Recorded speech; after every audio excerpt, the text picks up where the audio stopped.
Very interesting situation in a Turkish derby in the last minutes of the game where a penalty was called. And this is a very talked about situation, so let's look. So what happens here is that the defender makes a tackle and the attacker falls down and he gets a penalty. And there are several things to look at here. First of all, did the defender get the ball? Yes. Does it matter? No. Because what happens here is that he gets the ball with one foot, but he gets the attacker with the other leg. So getting the ball first doesn't matter in this situation because it's a separate situation with the other leg. So that leg makes the foul. So this is definitely a foul, and you now need to look at, is this a free kick or a penalty? If you look at the law, there is a specific text regarding offenses outside a penalty area that continue inside a penalty area. However, that is written for holding offenses that continue inside a penalty area, which means it's a penalty.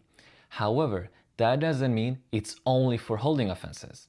But you have to look at it differently for tackles, because usually for tackles, there is one initial contact that is the only offense, but in this case, it is a continuous tackle that is not only one point of contact. Because if you look at the first point of contact, it is clearly outside a penalty area, but it does continue on the line and even past the line. So this is a continuous tackle, and the first point of contact is not the only offense made here.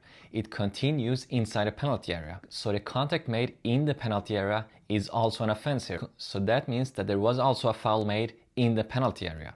So calling a penalty here is the correct decision.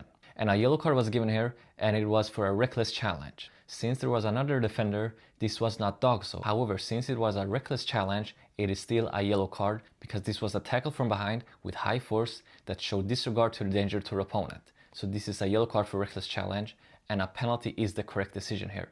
It doesn't matter that he got the ball first, the other leg made a separate foul here.